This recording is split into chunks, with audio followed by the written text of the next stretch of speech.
Enquanto o Miguel vai procurando, você que também tem a palavra de Deus aí, abra lá no Velho Testamento, em 2 Samuel, livro de 2 Samuel, no capítulo 12, no versículo 14 em diante.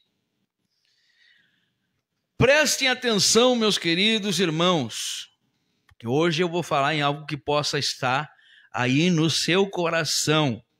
Alguns podem saber que isto está aí ocupando seu coração, outros não, mas podem hoje identificar-se com esta palavra, tá? Vamos lá. 2 Samuel capítulo 12, no versículo 14, dizendo assim, ó: mas por que fazendo isso você mostrou tanto desprezo pelo Senhor? O seu filho morrerá. Aí Natã foi para casa. Versículos dando sequência. Então o Senhor fez com que o filho de Davi e da mulher de Urias ficasse muito doente. Davi orou a Deus para que a criança sarasse e não quis comer nada. Entrou no seu quarto e passou a noite inteira deitado no chão. Então os funcionários do palácio tentaram fazer Davi se levantar, mas ele não quis e não comeu nada com eles. Uma semana depois a criança morreu e os funcionários ficaram com medo de dar a notícia a Davi. Eles disseram: enquanto a criança estava viva, Davi não respondia quando falávamos com ele. Como vamos dizer a ele que a criança morreu? Ele poderá fazer alguma loucura. Quando Davi viu os oficiais cochichando uns com os outros, compreendeu que a criança havia morrido. E então perguntou: a criança morreu? Disseram: morreu. Então Davi se levantou do chão, tomou um banho, penteou os cabelos, trocou de roupa. Depois foi à casa de Deus, o Senhor, e o adorou. Quando voltou ao palácio, pediu comida e comeu logo o que lhe foi servido. Aí os seus oficiais disseram: nós não entendemos isto.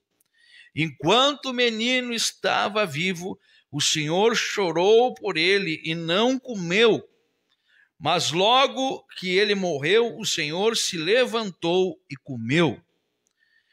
E Davi então responde: sim, enquanto o menino estava vivo, eu jejuei e chorei, porque o Senhor poderia ter pena de mim e não deixar que ele morresse. Mas agora que está morto, por que jejuar? Será que eu poderia fazê-lo viver novamente? Um dia eu irei para o lugar onde ele está, porém ele nunca voltará para mim. Isso é uma palavra, irmãos. Isso é uma palavra, se você prestou atenção, é uma palavra muito forte. Mas por que eu quero dividir com você esta palavra aqui? Porque o passado é um tempo. Nós geralmente temos o entendimento de passado, presente e futuro. Passado já está falando aquilo que não tem como voltar mais. O presente é esse atual momento que eu estou aqui. O passado, ele não volta. O presente é o que eu estou vivendo. E o futuro é o que eu vou viver. O futuro é o que eu vou viver. Então preste bem atenção na reflexão. Se o teu passado está sendo melhor que o teu presente, é sinal que você deixou de olhar para frente.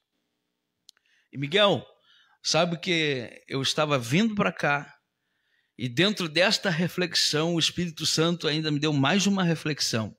Eu até escrevi aqui para mim não perder a linha de raciocínio. Aonde eu escrevi assim: o passado é um tempo morto que ainda vive e que muitas vezes atrapalha o nosso futuro. Olha só, o passado é um tempo morto. Por que é um tempo morto? Porque passou. Não tem o que fazer mais. Não tem mais o que fazer. É um tempo morto. Né? É um tempo morto. Ele já passou. Não volta mais.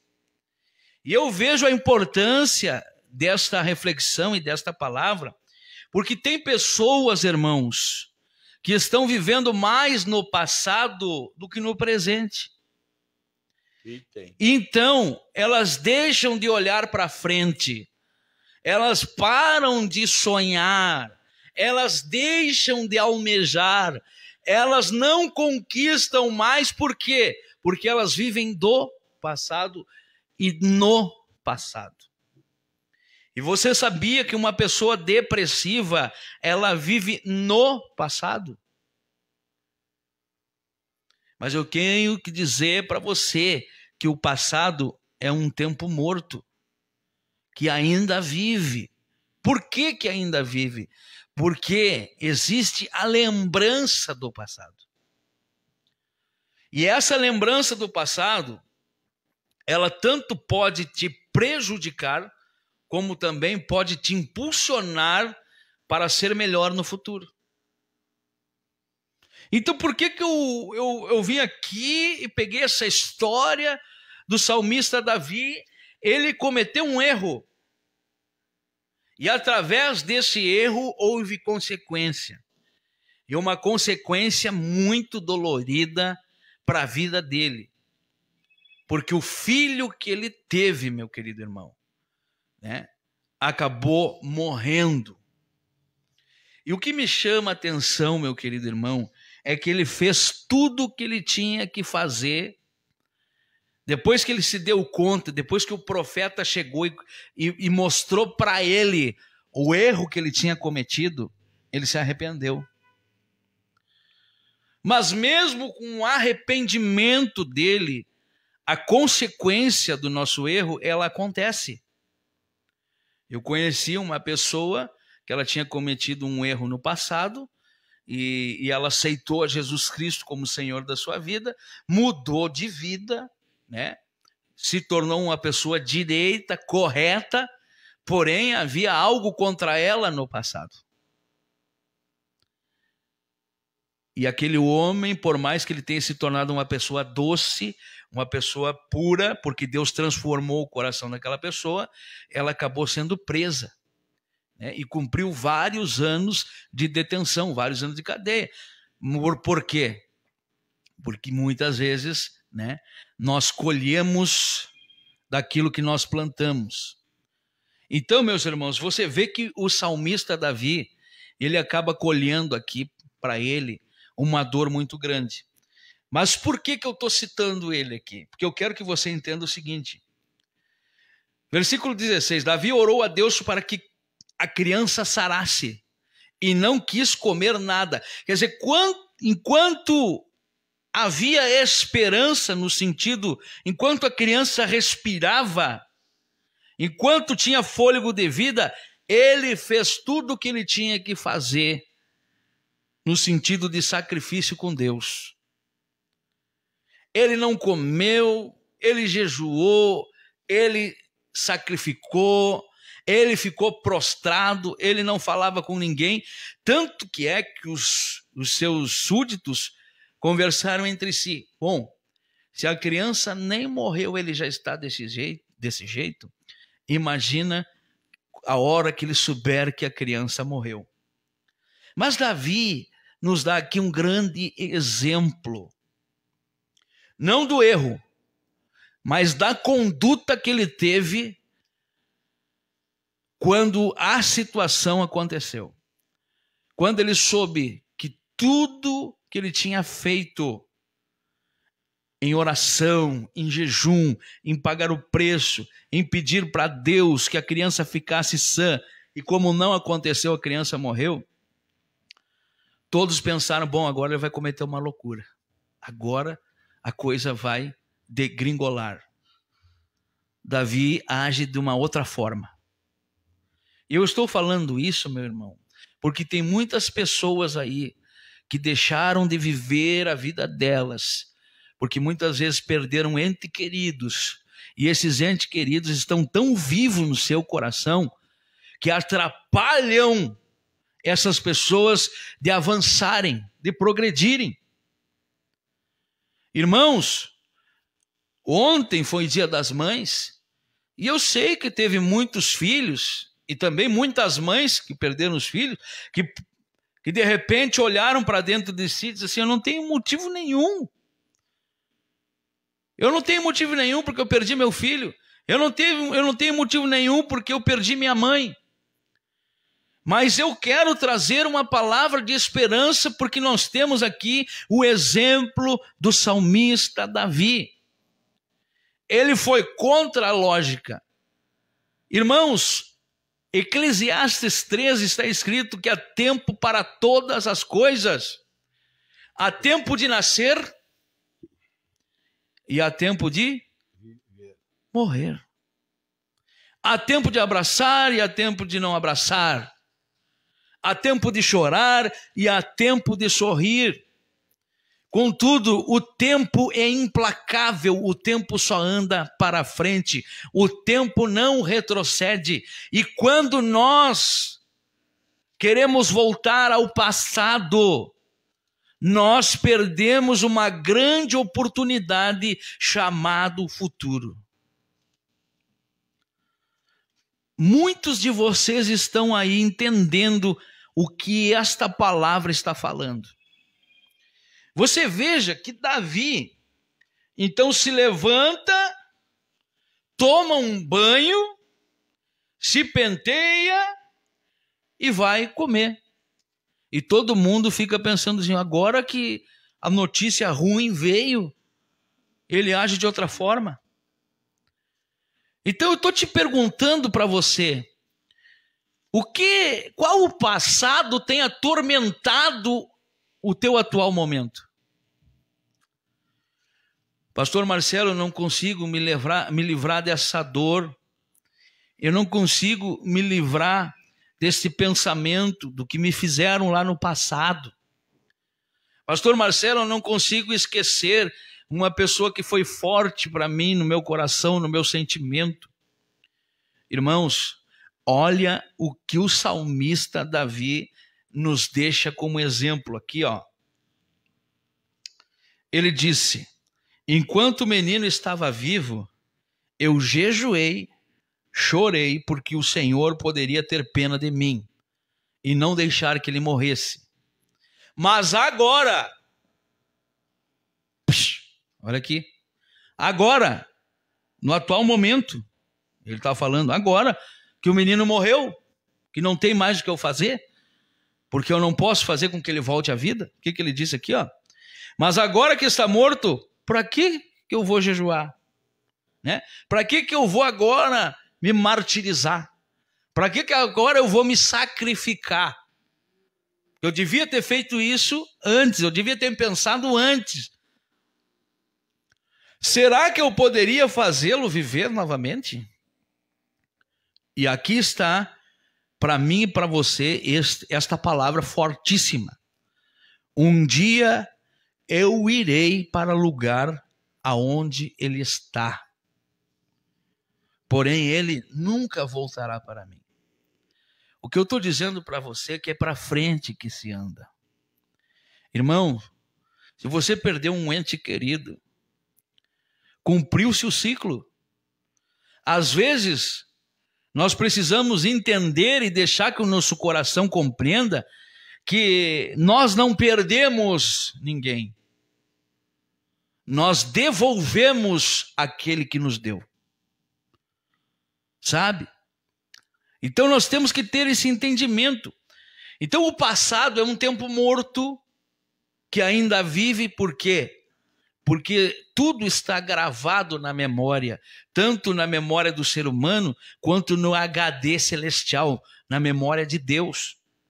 Então, o passado é um tempo morto, quer dizer, não volta mais, mas ele pode ser vivo na mente e no coração das pessoas, e de tal forma que ela impede as pessoas de viverem o futuro. Então, irmãos, eu quero que o Miguel leia ali Filipenses capítulo 3. Leia Filipenses capítulo 3, no versículo 13 e 14, o que está escrito? Filipenses 3, 13 e 14. Irmãos, no capítulo 13 diz: irmãos, quanto a mim, não julgo que haja alcançado, mas uma coisa faço, e é que, esquecendo-me das coisas que atrás ficaram, e avançando para as que estão diante de mim. No 14, prossigo para o alvo pelo prêmio da soberana vocação de Deus em Cristo Jesus. Você está vendo o que Paulo está dizendo ali, o apóstolo Paulo?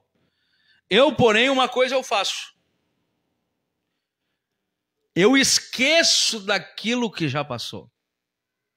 Por quê? Porque aquilo que já passou, ele sabe que aquilo não volta mais.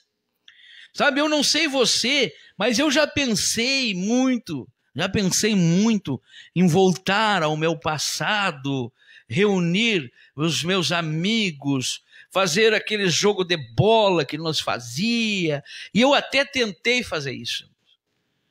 Mas eu digo para vocês que eu não consegui. Eu até consegui reunir um amigo lá, outro amigo lá, mas com tudo isso que eu tentei e não consegui, eu compreendi uma coisa.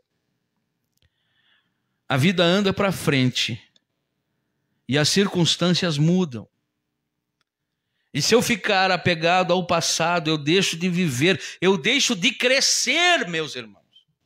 Eu deixo de crescer, eu impeço a minha felicidade, sabia disso? Então o passado é um tempo morto que ainda vive, e nós temos que cuidar para ele não assassinar o nosso futuro.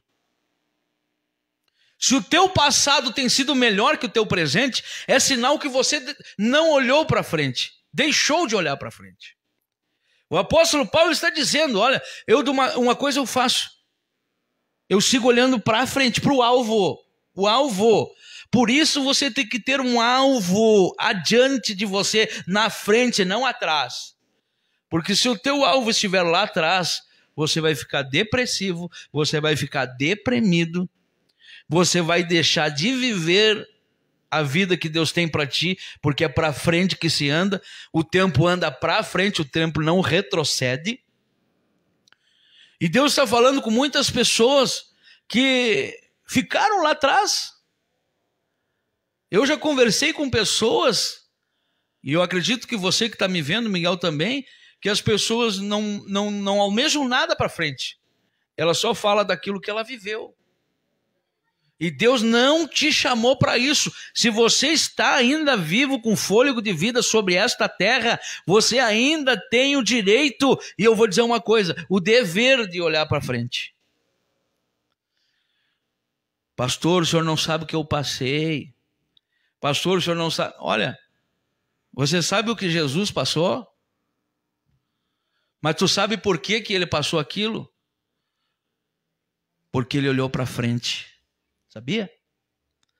Porque ele olhou lá para frente, meu irmão, aleluia, glória a Deus, e viu a tua família salva.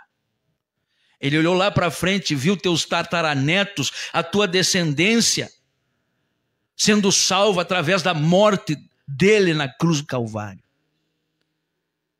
Ele já viu lá na frente, ele não deixou de olhar para frente. Quando ele teve aquele momento ali que ele disse: Pai, se possível, afasta de mim esse cálice, porque ele já estava sentindo e prevendo a dor que ele iria sentir, o quanto ele sofreria. Mas como o alvo dele era a salvação de todos nós, ele levou sobre si as nossas dores e enfermidades. Cristo é o nosso exemplo, e ele nos manda: olhem para mim.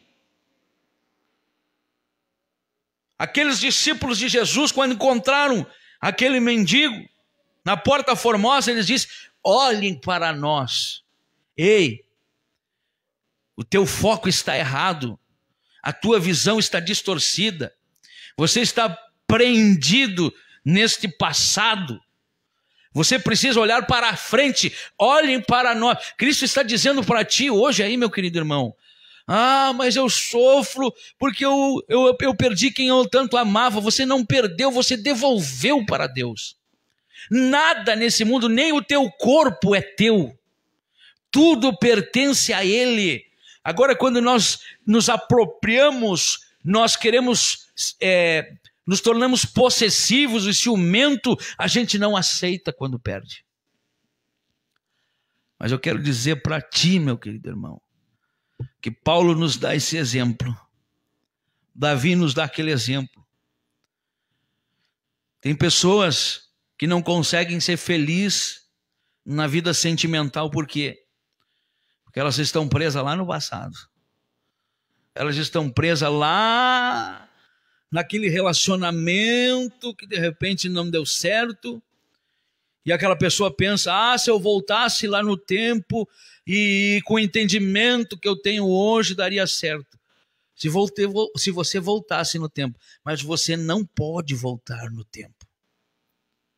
Você não tem esse poder, porque Deus estabeleceu uma ordem. É para frente que o mundo anda. O relógio anda no sentido horário, não anti-horário. E você precisa aceitar que há tempo para todas as coisas. É verdade. Acha para nós Eclesiastes 3 aí, Miguel. Acha para nós. O salmista Davi, todo mundo pensou: bom, o menino não morreu, ele está sofrendo tudo isso, agora que ele souber que o menino morreu, ele vai cometer uma loucura. Acontece que, apesar de ter errado, Davi tinha se arrependido. Tá. E uma coisa existia: Davi tinha intimidade com Deus. Então Davi sabia: olha, ele foi para um lugar que um dia eu vou para me encontrar com ele. Agora eu não posso mais fazer com que ele volte para mim, porque o tempo quis assim, Deus quis assim.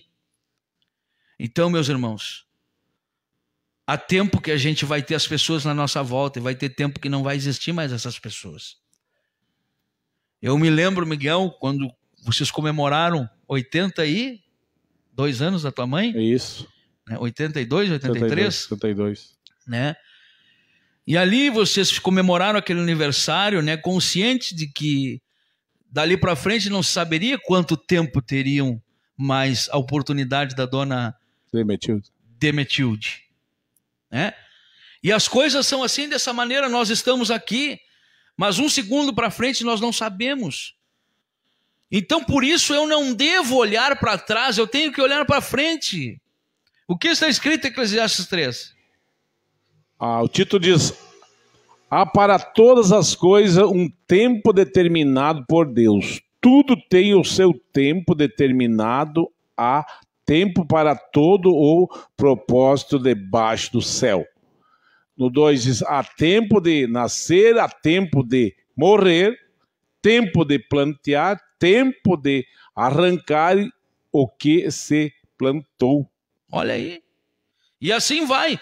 Há tempo de nascer, há tempo de morrer, há tempo de plantar e há tempo de colher, há tempo de sorrir e há tempo de chorar.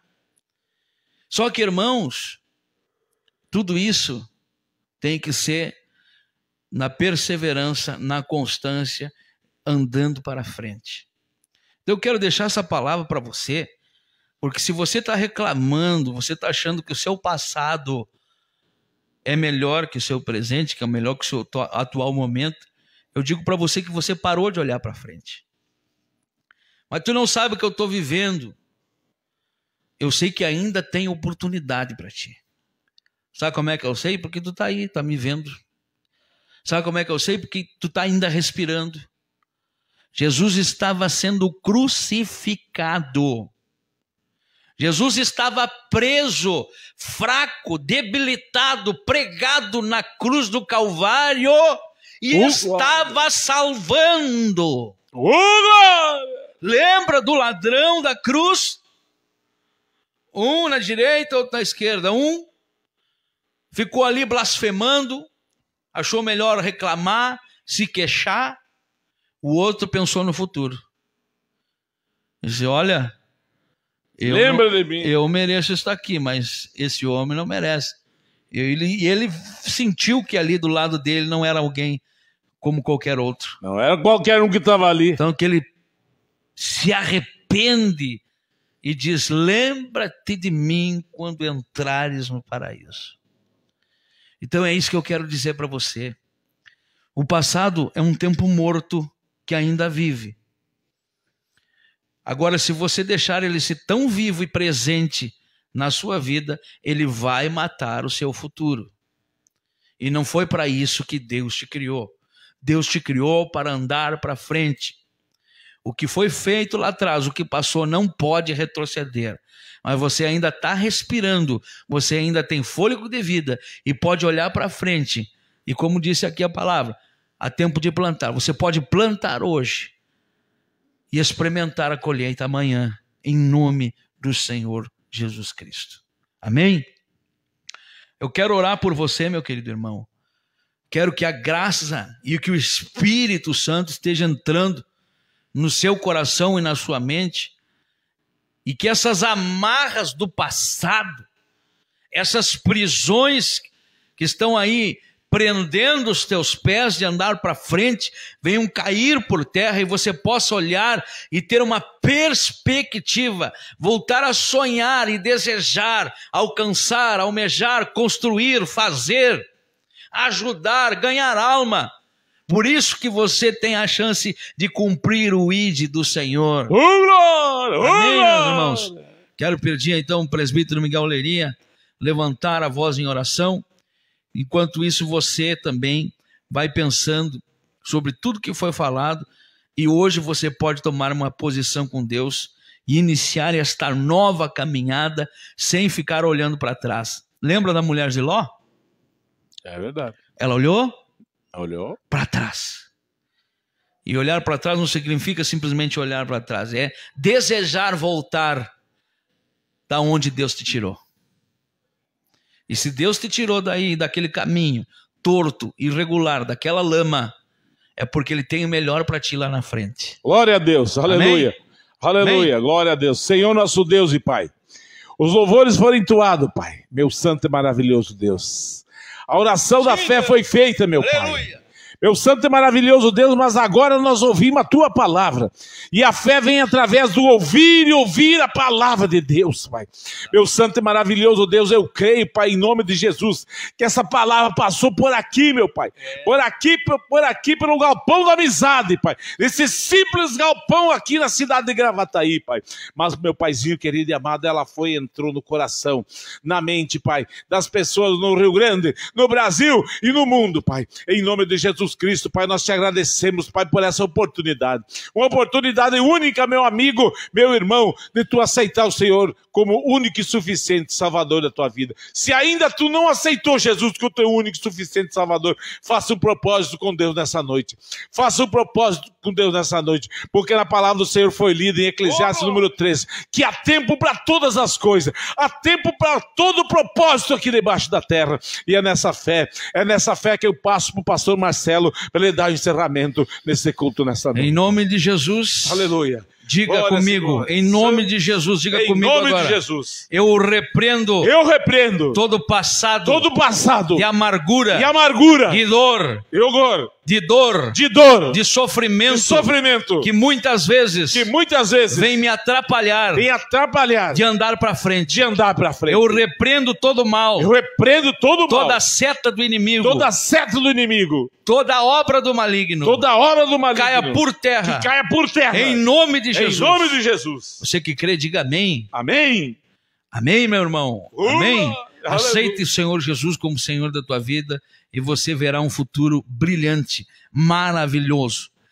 Quando nós cuidamos das coisas de Deus, Deus cuida das nossas coisas. Mais uma vez, quando nós cuidamos das coisas de Deus, Deus cuida das nossas coisas. Amém. Obrigado a todos que comentaram aqui, né? Que Deus abençoe a vida de vocês. Quarta-feira tem mais Culto Campeiro.